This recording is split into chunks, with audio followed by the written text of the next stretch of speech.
What's up, everybody? Hope you're all doing good. So, y'all, if there's one thing that I love to talk about and tell stories from, is my childhood, because it was a very interesting childhood growing up, being gay and being from the area that I'm from.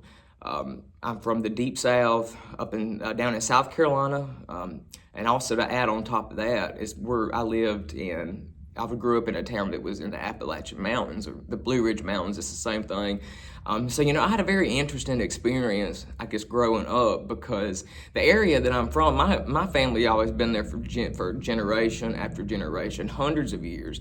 I've researched my family history. My grandmother's people was from Western North Carolina, from Cherokee reservation area. They're Native American. But then, the other parts of my family's from England and Ireland, and they all came straight from Europe, straight to the South, to South Carolina. And they just migrated up towards the mountains, and that's where they stayed. So, as far as my bloodline, it is very 100% is truly Southern blood as you can get. And y'all, I had never even been out of the South until I was like 25 years old. That's all I knew. I knew nothing else. And even in the South, I didn't have traveled that far. I mean, my whole life was pretty much South Carolina and going back and forth from South Carolina to Georgia. My dad's from Georgia, down in the Augusta area.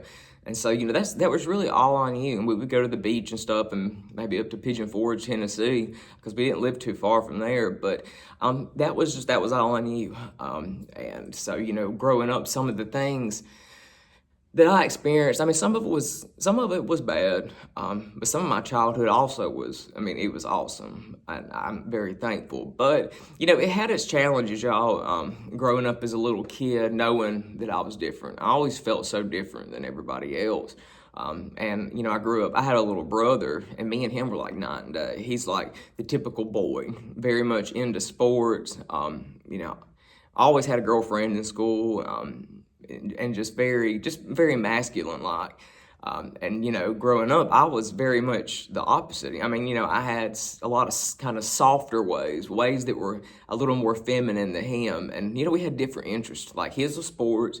Growing up, mine was like art and music. I used to love to read, gardening. So, and that was not something that most of the boys in my area that were into. And in school, I stuck out like a sore thumb. And, there was people in school that did not bother me. I was very well liked in school, I have to admit. But, there was, in the earlier parts of my schooling, there were some people that, they gave me a hard time for some of the things that I liked, especially for some of the music that I liked. Because I was into a lot of the older music. Like growing up, I used to love Dolly Parton, Cher, Tina Turner, some of the, like the stars that were bigger like back in the 60s and the 70s. And, most of the people that I was around was into like country music, modern country music. And y'all, I am not a big country music person at all. I like the old stuff, like with Dolly Parton, Loretta Lynn, but the new stuff I can't stand it. And so I know that probably shocks people, and it does when I tell people, because they think, oh, I would love country music because, where I'm from and the accent, but, that's not true at all. I can't stand it. I try, and even in school, I did not like it, and that was almost the cool thing to do, was to listen to country music. So, with that, I did not fit in at all. But, and y'all, growing up, as far as what I heard about gay people, I never heard anything good about them. They wasn't just talked down about just in a terrible, terrible way, but they were frowned upon, but they absolutely were not looked up at. Growing up, I always heard and was always told that, that is sinful. That is anti-God. God did not make people like that. They chose this. I remember growing up too, hearing about AIDS, that gay people are like the only people that would get AIDS. And, I didn't know any better, y'all. That's just, when you hear stuff throughout your life growing up, you kind of brainwashed into believing stuff. So, that's the stuff that I heard. And I never, growing up, we didn't have any gay people in my family. It wasn't until we all grew up into adults that, some of my cousins, they came out as well. But growing up as a little boy, I never knew a gay person at all. I don't think I had ever even met one. And, I remember, some of like my friends in school, they would talk about gay people. And there was actually some gay people in middle school that were open about it. There was girls and guys, but it's like they never gave the girls a hard time about it. Like the girls and the guys, the straight girls and guys never made fun of the gay girls, but it was just like the gay boys was the one that were made fun of the most. And there's just something in the South, y'all. There is like this role that you have to play. It's something that we're taught, that men are supposed to be a certain way and that women are supposed to be a certain way. Each one has a gender-specific role. The woman is supposed to be more the motherly, have kids. And that's one thing really in my area too that I've always thought and was taught that, you graduate high school and, you get married young and you just start having kids really as soon as you can. And you stay in the small town until, basically until your children grow up and you die. So that's what I always thought my life would have been like because that's what everyone else had done around me. And that's almost kind of like what you were expected to do in a way. And also I remember like in school and stuff, when I first had come out, that was a difficult time. That was a very difficult time with my, in my family life, in my mind and everything. That was probably one of the hardest things I had ever been through. But it's actually surprising. There is hope, y'all, because I remember when I finally come out, there was people that were snappy and weird and acted dumb about it, but I was very, very shocked at the people that were okay with it, that were accepting about it.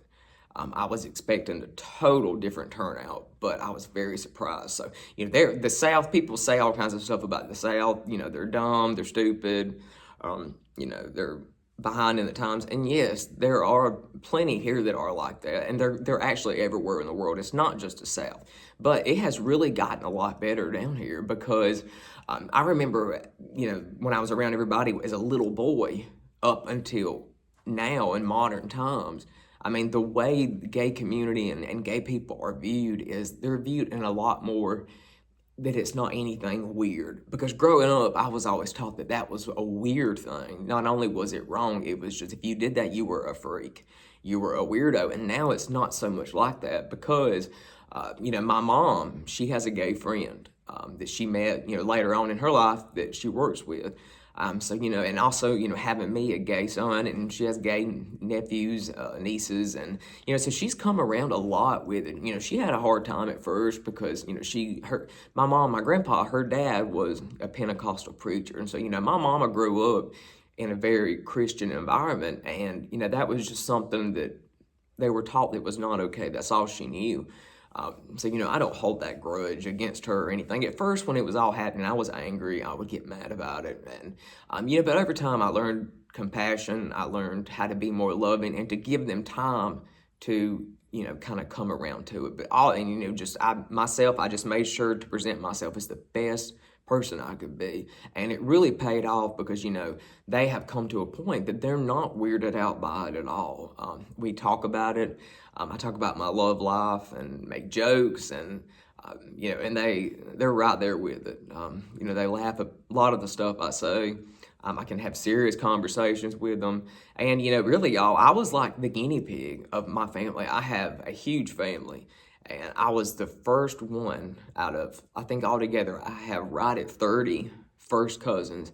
I was the only one and the very first one that came out as gay. And it was a huge shock to everybody. Nobody knew how to react. They thought I had lost my mind, really. And then, finally, like 10 years later, they see, that that's not going to change. And they're so used to it. Now, I actually had a cousin, she told me, she was like, Dylan, she said, it would be weird if you weren't gay. Like, I don't know how to, even process that. And, when she told me that, I was like, okay, well, they're definitely, everybody's pretty much come around to it, and they have. But, guys, growing up, my childhood and stuff, I mean, it was wonderful. It just had some bad parts to it, that were solely related to my sexuality. And even, when I was real young, like, ages 2 to 5, before I even knew what sexual orientation was or what those feelings felt like, I never, when you're little like that, you just naturally, you don't have labels, and you naturally just kind of gravitate towards things, people, and, just stuff that you love, stuff that brings you joy. And, naturally, mine tended to lean more towards I guess some of the kind of the girl stuff, because all my cousins mostly the ones that I really hung out with were all girls. And I loved to do the stuff they did. I loved to play with the Barbie dolls, play with the little babies, and I used to put makeup on them and dress them up and stuff. And it just I loved it, and it was just who I was as a little boy.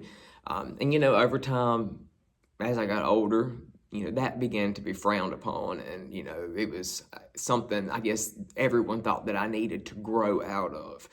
And over time, my interests changed, as the older I got. But I just always, a part of me felt like I had to really hide some of the things that I loved, some of the things that really brought me joy. A lot of the music I listened to, is I listen to a lot of female singers. I just love to hear them sing. I think to me, they just put so much emotion into their song. Just so talented. And I remember when I was younger, I used to have to hide a lot of the music I listened to because of the fear of being picked at, made fun of, and then just, I don't know, all I wanted to do, I guess, was just to fit in, just like anybody wants to do. Any young boy, young girl, we just want to fit in. Because when you feel like you don't fit in, you don't feel loved. And that was a lot of my problem. I did not feel loved sometimes because I felt like I could not fit in. And it's like, out of my family, y'all, I use the term, black sheep, but to me that's just kind of negative. Yes, I am the black sheep, but it's not like anything hard. I look at it as I am the one who is a lot more different. I'm a lot more open-minded about stuff, a lot more liberal about things. And that sometimes that does not go well in a conservative area. I've had a lot of people get really pissed off at me for some of the stuff that I believe in. And a lot of people around here have a hard time, a very difficult time, having a conversation with someone who does not see eye to eye the way they do. And that kind of bugs me sometimes because I don't do that. I can talk to anyone who has a completely different viewpoint than me, and even if I don't agree with it and I think it's wrong, I'm still able to kind of overlook it and still be acquaintances and be polite and civil. But a lot of the really, truly hardcore conservative people around here, they just cannot handle someone who does not agree with them. And, what's funny is that a lot of times they preach about liberals, call them snowflakes. They're offended easy. But, y'all, from what I've seen, when I lived in a big city one time around people that were mostly all liberal, and I've lived in this area which is almost totally all conservative, and the conservatives, no questions asked, they get more offended than anybody else that I have met or been around. They get very upset, whether it be an idea about religion, of course politics, abortion, and it'll start quite a fuss. So I've kind of learned really just around here to be quiet. When I was younger, I never really was into politics. I just kind of went with the flow of what everybody else believed, just for, like I said, wanting to fit in. Had not found my identity yet, but now I have. And yes, I don't go around starting arguments and fussing, but I will speak up. If someone asks me what I believe, I will tell them. And if they don't like it, well, that's on you. You don't have to talk to me because I don't need someone like that in my life. But, guys, if y'all are from the South, or if y'all know anybody that's from the South, ask them what their viewpoints is and what their experiences is, because some of them is going to be different. I'm sure plenty of other people have had a lot worse of an experience than I did. But overall, y'all, I don't by any means think that this is a horrible, bad place. The weather's lovely, the landscape's lovely, and the food is very good too. And I love the beaches in South Carolina, especially. Y'all should go to Charleston if you haven't been. But, it's wonderful, and I'm very thankful for what I got to experience growing up because it made me who I am today. So, guys, thank y'all for joining, and I will see y'all in probably just a few days with another video. Y'all have a good week. Bye.